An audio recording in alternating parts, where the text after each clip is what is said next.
You're listening to The Raw Reaction on the Angry Marks Podcast Network.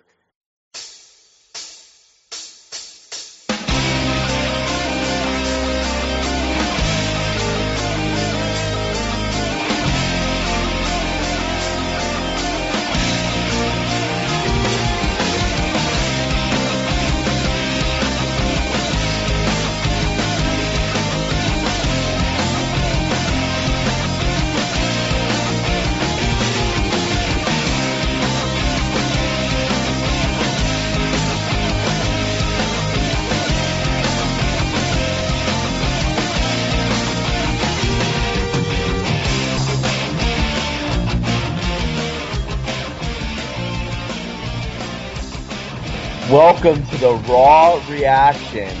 For tonight, one night only, we have a very special show, the Raw Implosion. Joining me is my New England brother, Angry Tensai, joined here by the star, the sole star of the Impact Implosion, Mike Poland. Mike, how you doing tonight, brother? Good evening, Tensai. It has been a long time. Honestly, I do have nothing but love for our great friend Seth Draken, but it is great to have you here tonight, Mike, covering Raw. You're in the major leagues tonight. It certainly seems that way. Well, can I ask? You've got an interesting show to talk about. We do, and I actually liked the show. Kev said he got some feedback on social media. It wasn't a good show, and I totally disagree. I thought it was a good show. It was fine. Yeah, but of course I'm going to change the channel immediately before we start. Can you just real quick tell me what's going on in TNA these days, if you had to sum it up? Brother Nero. The never-ending Jeff and Matt Hardy saga. We also have Lashley as champion. We have Mike Bennett as the X Division champion right now. And we have the K doing good things as the tag champions right now. Is Jeff Hardy referring to himself as Nero? No, Matt is. Why? That's why I said Brother Nero. What? Why is he calling him that? Nero would be Jeff's middle name. But why is he calling him that? I don't fucking know. And do you think, if you had to say there was a shelf life... Maybe he sees the fall of TNA coming and Jeff's going to be playing a violin. Is there any chance TNA makes it out of 2016? I think so. Well, that's good. That's good. Well... They got Corgan backing him right now, although he's terrible as an on-screen person. I can't believe that How is... How can a guy that spent so many years as a musician in front of a crowd have so little charisma? Dude, I can't believe that shit's still on the air. Hey, anyway, I gotta tell you, I was telling Kev before we got on the air tonight, I really like Dean Ambrose, and I liked him anyway, but I really like him as champion. How about you? I think he's a good change from what we've been getting the last year and a half or so, whether it be Seth or Roman, because it's a guy the fans actually like, right, as champion, as opposed to being, Roman, who the fans have quite clearly rejected, and Seth, who some people like and some people don't. Well, Dean Ambrose, I was seeing, actually worked a house show this weekend where he defended the title in a triple threat match, and then 2 hours and he later... worked the second one later on. I saw those results. Has that ever been done before? I don't think so, and it also proves the point of why we don't need a draft coming up in a month. It also proves the point why we have so many damn injuries. I mean, he worked 2 title matches. I mean, I was even watching tonight and thinking to myself, we'll talk about the setting, but, WWE, whether it be house show or Raw, give them this. They really deliver. I mean, the crowd tonight got to see John Cena versus Seth Rollins and Dean Ambrose versus AJ Styles. AJ, is that a first-time match? At Dean least and AJ, I'm not sure if it happened anywhere else before, but in WWE I'm sure it is. But Dean and AJ, yes. But not, obviously, Seth and Cena, because they had the double title feuds. But, and they've also, they also feuded at least once in twice in the last 2 years. So. Well, yeah, I thought tonight was clever lazy booking because Seth Rollins, basically his character with Dean Ambrose bought the writers a week, because essentially Seth Rollins came out tonight to try and narrow the field to a singles match with Roman Reigns' violation of the wellness policy, and it wound up being AJ Styles tried to slip in to the match, and then John Cena tried to slip into the match, and Stephanie McMahon said, well, for both of you to get into that match and make it a fatal 5-way, you each would have to win your respective matches to qualify. So, very clever booking by the writers. I did see that part. You saw it? I saw up until the main event, so I saw most of the show. Yeah, I just thought it was, I kind of thought to myself, if neither of these guys qualified, WWE did just a great job buying a week and giving us some good matches, and that actually was what happened. But were you surprised to see Seth Rollins address the wellness violation of Roman Reigns, and then Stephanie McMahon's character to pile on saying it was an embarrassment? Yeah, I was surprised by Steph. I wasn't surprised they actually addressed it. I was surprised by Stephanie saying that it was an embarrassment, because Reigns is kind of their golden child right now. Do you think he remains that way, or do you think he's done now? I think he's taken the fall on Battleground. I think that's his punishment. Even you're after going to go away for 30 days, and then you're going to take the fall in the match that we've already set up for the pay-per-view. Even after his fall to Rollins. Yep. Well, it should be an interesting match, but I'd be remiss if I didn't bring this up. Like a wellness violation is a disgrace. But Killer Kev wanted me to bring up. Now, I just want you to know this, Mike. I have been friends with Big Dick for 32 years. That's a long time. And I'm not like 60 or anything. I've known Big Dick the majority of my life, and Killer Kev really asked me to hammer Big Dick tonight for missing the show. So we just want to let Big Dick know what a piece of shit he is for not making the show tonight. Oh, boy. For 32 years. I mean, he's literally... Well, I mean, I'm here, and if you ever need a co-host, if he misses again, I can do it. We love you, man. We're glad to have you here. You are charisma personified, and I always enjoy having you on, brother. Well, not that we've done that much together, but every time we've gotten on, I've always had a good time together. Yep. So, what did you think of tonight's show? Like, what any of the segments really stand out? I know a couple did to me, but I'm curious to know. I like the Wyatts and the New Day feud right now.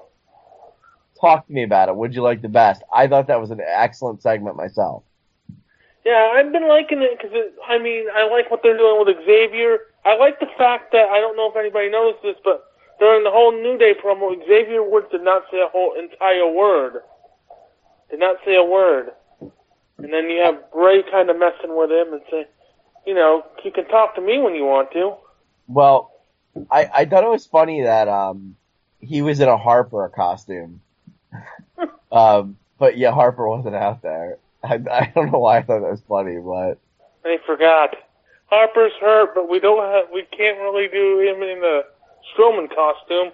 Yeah, I kind of think what is interesting is, especially obviously, they've brainwashed Xavier, but I thought it was interesting how Kofi and Big E, they have like no respect for the Wyatts. They're not threatened at all by them. I kind of am really entertained by that, considering many people over the years, like Jericho and The Undertaker, have taken Bray Wyatt deadly seriously. Yet Kofi and Big E think they're big jokes. Doing the old DX mocking the nation bit. Well, I would like for Big E or Kofi to point out that The Rock beat Eric Rowan a second at WrestleMania. I would appreciate that. Do the Wyatts get the win here? Do they win the titles? Because, has Strowman ever been knocked off his feet? Yeah, he's been knocked off his feet, but he's never been beaten. I guess he was either I guess Rowan lost in 3 seconds to The Rock at Mania, but I imagine Strowman being knocked off his feet like a giant turtle falling to the ground and just or falling on his shell or something. Yeah, Roman Reigns knocked him down once, and so did Kane. But Oh wait, Kane Undertaker in that one handicap match absolutely. Oh yeah, they put him through a table. Yeah, and they knocked him down quite a bit. Happen. Match. That match was crazy. Kane and Undertaker was basically unstoppable, which is the way you should book them. They really made Strowman look like a complete jobber. Speaking of Kane, what a random thing. We see the Miz come back in a segment. He's going to face a mystery opponent, and Kane's in the segment too. And everybody's like, it's going to be Neville, it's going to be Storm. No, it's probably going to be Kane. He was right there. When you saw Kane come out, what was your first impression? Like, what was your first thought? I'm like, it's time for his yearly push for a title. That's what I thought. I was like, he's walking out with the IC title. I was positive. They seem to give him at least one try a year for a title. Well, Marine 5 definitely got buzzed tonight. Between the boys from the Social Outcast Bayback coming back, and then our man Miz, they really got some burn on Marine 5, and the terrible line from was it Bo Dallas saying they're hard, and how hard are you? Well, good God. Yeah, it was Marine 5 definitely didn't get any favors tonight from all the participants tonight, but Maurice actually saved Miz's Maurice is fantastic. I loved her outfit tonight. Yes. She might as well have been new. She's great. She adds so much to Miz, I think. I think so too. Do you think she'll wrestle at all? No, she didn't have to. You know what though? She was a really good worker. I guess if you wanted to give Sasha an opponent before she faces Charlotte, either at Battleground or SummerSlam, you could maybe toss Maurice in there. I don't know. I just don't like the fact that I know Maurice was a former champion and a good champion, and she's just being like not utilized in that fashion, even though it's not what she wants to do. But I hate seeing her walk around and she's like not competitive and wants the title, you know? Speaking French. Yeah, I know. But yeah, Miz was lucky to get out of there. But I don't think we've seen the last of this. Do you think they'll fight again at Battleground? I do. I think the match ended in the count out. Yeah, I think they want to get the IC title on the card. I'm surprised that they're kind of shoving Cesaro to the side again. Yeah, me too. I thought that was kind of a hot and heavy feud, and there's a lot of chemistry between Cesaro and Miz. I think they're missing something there. Especially since you have Owens and Zayn facing at the Battleground. You know, that interview with Jericho was very well worked. I really liked, I mean... I like this Jericho. This heel Jericho. He's awesome. Yes.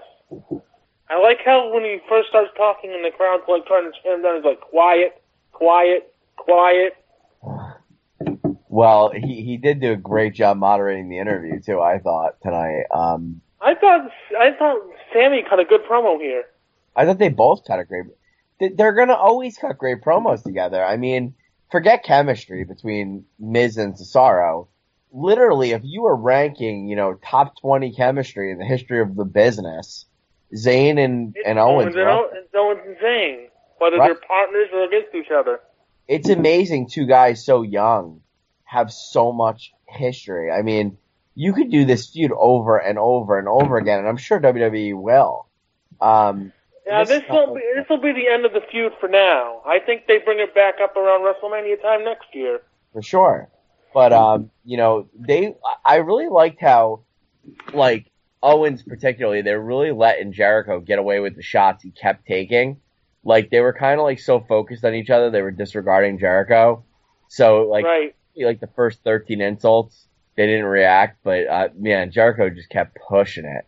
And they just took him out. They just couldn't take it anymore. But I thought it was interesting how they took all those shots for the majority of the interview, and then they just snapped. But, it's gonna be a great match. I don't know who's gonna win, but they're gonna tear the freaking house down. That's for sure. That's why I think another reason why I think the draft kind of messes things up, because it seems like they're rushing all these programs that they were probably gonna have at SummerSlam to Battleground now. Yeah, I mean, I know Battleground's totally stacked. You got the Shield teeing off against each other. You have another. Owens and Zayn. I know, it's insane. And then you've Cena and probably Cena and AJ again. It's a great card. Yep. But I'm hoping Ambrose keeps title. You think he will? I'm thinking he'll at least keep it till. I think he's getting this, the summer title push. He'll keep it until SummerSlam, or he'll lose it to somebody. I'd like to see him hold it for a while. I think he can sell merchandise, and that's what they're trying to do. I think it also depends on where everybody's going where all the name guys are going in the draft. Well, it's funny you say that because I was thinking the night of Money in the Bank, I'm really excited to see that Ambrose got the title before the title split, so no one ever questions the validity of his title reign. You know what I mean? Yep. So that was crucial for him to get a unified. At least a small run before they do the draft next month. I hate the idea of 2 titles again. I just don't think it's good. I hate this idea of a draft because I don't think the roster's big enough. It worked 13, 14 years ago because you just had WCW get bought, you had ECW get bought, you had all these guys, and you need to fill out house shows. Now they're barely able to do that. Right. Yeah, I mean, the injuries just add up, so I don't understand the point of the split and why they're so hell-bent on this. Because I don't know. I feel like if all the injuries didn't happen towards the end of last year and beginning of this year, the draft might be a better idea. If you still had Orton there, and obviously Cena just got back, and Rollins just got back. So, I think the problem is that it's just not an overall good idea right now to do the draft. Well, I mean, who knows what they have planned? Maybe there's something bigger, but I just don't see. A lot of people say they should put NXT in there, and I'm like, I think there are too many guys in NXT that just aren't ready, and we see what happens when some of these other guys get called up and they flop because guys like the Ascension and Breeze, I don't think should have gotten called up. I don't think Cruz was ready to get called up yet when he did. No, I don't know. I mean, it should be interesting to see what happens, but I like the one thing if I like anything from the draft is they're going to use it to do the first live SmackDown, which I think is probably a ratings grab for that show and get people interested in watching that for at least the first week it's live. Yeah, I agree. Who's covering that for us? Do you know?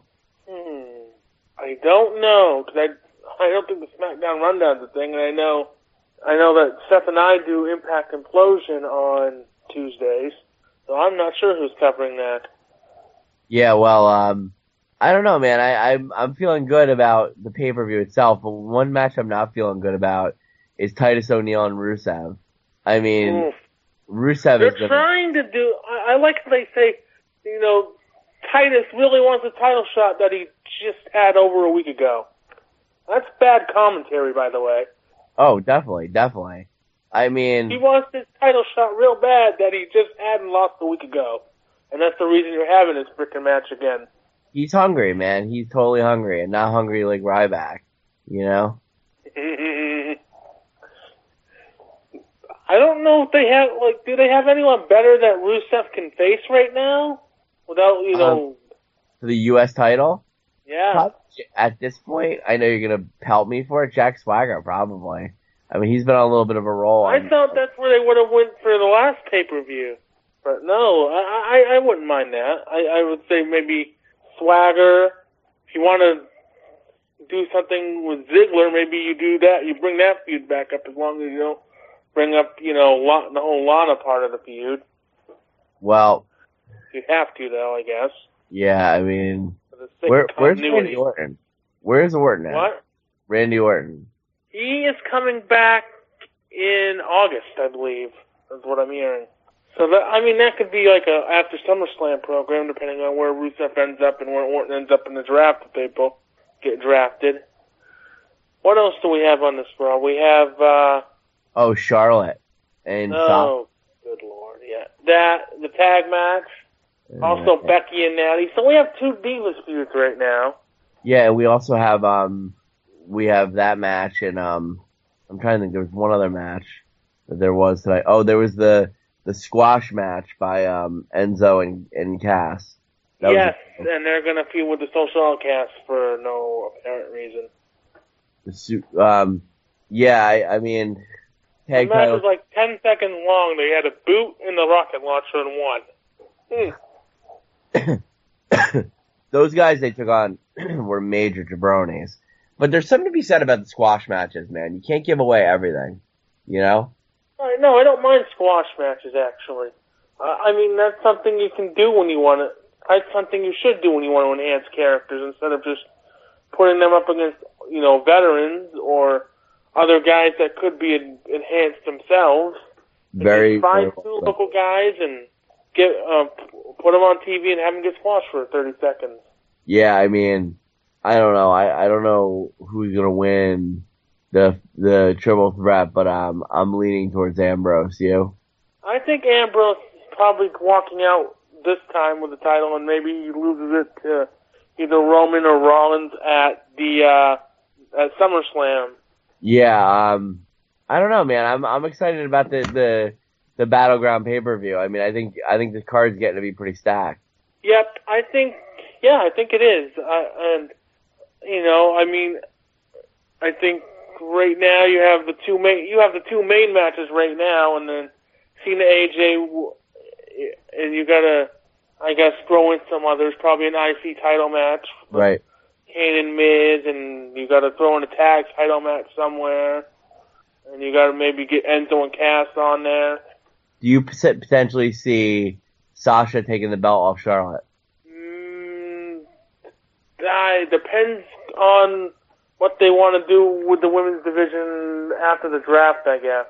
If they want the champion, because apparently there's rumors that, I know a lot of people want another women's belt, which I don't think they have the division for that right now, unless you're calling up everyone from NXT. Yeah, how about Finn Balor? Is he coming up or what? I don't know. I mean, you think he lost to Joe, I know he's got the match with Nakamura in a few weeks that was taped for NXT. I don't know. Couldn't tell you. Yeah, it should be an interesting pay-per-view nonetheless, but I thought that would be a nice job booking themselves away from harm's way. What do you think? I think so, yeah. Well, that's cool, yeah. I mean, I can't think of too much to happen tonight, but that's pretty much the show in a nutshell. I thought it was a good show. I thought the action was really good. Like we said, the Bullet Club costed Cena and Rollins the matches. One good intentions, one bad intentions. But those guys now have a date. Cena and AJ, you mean, not Cena and Rollins. Excuse me, Cena and AJ, my bad. Yeah. So they're going to keep those guys in a corner. Yep. Now, talk to us a little bit about the Hell in the Cell. Hell in a Cell? I got a different pay-per-view on my mind. Is there any stipulation in the triple threat match? No, right? Other than, I think, which is most triple threat matches is no DQ and no count out. But other than that, I don't think there's a stip there. Where did my Hell in the Cell comment come from? That's not till later. A few months later. I've lost my mind. Especially with them changing the pay-per-views like they are, like is rumored. Yeah. Yeah, they've changed it quite a bit, but we should definitely keep our eye on the pay-per-view because I think there's some big matches and there could be titles changing.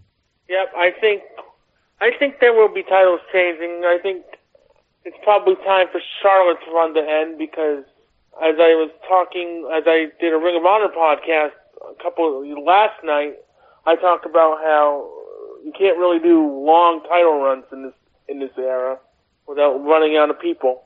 No, who knows? The brand split could change the game and we could have a champion for a while though. Yep. Well, interesting nonetheless. Anything else we missed on tonight's show that you can think of? I think we covered pretty much all of it. Yeah, I mean, honestly, I don't know. I mean, pelt me if you want. I thought they set the table very nicely for the pay-per-view, even though it's so far away. I mean, they've got my interest. I'm interested in I think, too, that next week, I think they started to build stuff for this week, because they know next week is going to probably be, it's going to be a 4th of July show, so they're probably not going to put much build in the next week's show. Right. But it was good. Because there won't be as many watching. Well, there was... We probably will be. Oh, we will be. Yep. Who knows? And I guess that might be all. That's it, Mike. I don't know, man. New England power, bro. The New England brothers, me and you. Yep. We represent. Yep. Now, And you know what? If I'm needed next week, I'm sure I can be reached. I'd love to have you on. Mike, I'm going to tell you, I don't know if most of our listeners know this, but Maine, because remember, we have a lot of Canadian listeners. Maine actually is its own time zone. Most people don't know that. It's half American, half Canadian. Could you drive from Maine to Nova Scotia? Is it possible? Like, how would you? Yes, actually. Yes. Would it take forever? If you go towards the Bangor way. If you go way up north towards Bangor and Island Falls and up that way, you probably end up in Canada within about 4 or 5 hours. So let's say I'm in Portland, which is a nice city on the southern part of Maine. It's very, very city-like, very, very industrial. And I decided to take this ungodly trip up to northern Maine and go to Nova Scotia. I mean, is that like 20 hours? That would take you about 8 hours. Because Portland to my way is about 2 hours. Right. So you're adding another probably 4 or 5 hours at least. You could stop at Caribou. Oh, God, I wouldn't suggest that. What's in Caribou, Maine? Nothing. Potato fields. Maine's a very interesting area, man. It's such a gem in the United States map. It really is. Yes. It is vacation land. A lot of people like it. Yeah. Well, Mike, I gotta say, it's been an absolute pleasure. I'm a big fan of yours and Seth's. I love your guys' show. I don't even really like Impact, as you guys know, but I really do love tuning in every once in a while and having a good laugh with you guys. You guys really do, with vigor and gusto. You guys cover the show the best you can, and you guys make a topic to me that's not interesting extremely interesting. And that's you guys. And I think you guys have a great show and a great chemistry. I like listening to you guys a lot. So always my best at, always a pleasure. You guys are the only show on here that I really give a shit about. So I will say that. Of course I care about the Raw reaction, but I love the Impact Implosion. You guys are good dudes. But, Kev, anything you want to add before we head out tonight? No, I don't have anything to add tonight. You love the Impact Implosion, right? It's a great show with two great hosts. I agree. Yeah. I think they're great guys. Although we won't be on this week because Seth will be missing, but we'll be back next week. Where's Seth going? A movie, I guess. A movie? Some, I forget what movie he said he was seeing, but yeah. Priorities, I guess. Yeah. Cav, you ever been to Maine? Anyway, what? No, I said Killer Cav, you ever been to Maine? Never been to Maine. New England Championship Wrestling, buddy. That is some great wrestling. For sure. Yeah, they've got a show coming up, I think, pretty soon. I know I saw some stuff hyped about it. Yes, It'll they probably do. be fun. Yeah. Well, that's all we got tonight. I enjoyed it. I hope everybody enjoyed it. We're a little more abbreviated, a little more to the point. Very good stuff. And we'll see everybody next week. Thanks for tuning in. Thank you, Michael. Yes. You're welcome. All right, guys. See you next week. Cav, hit the music, baby.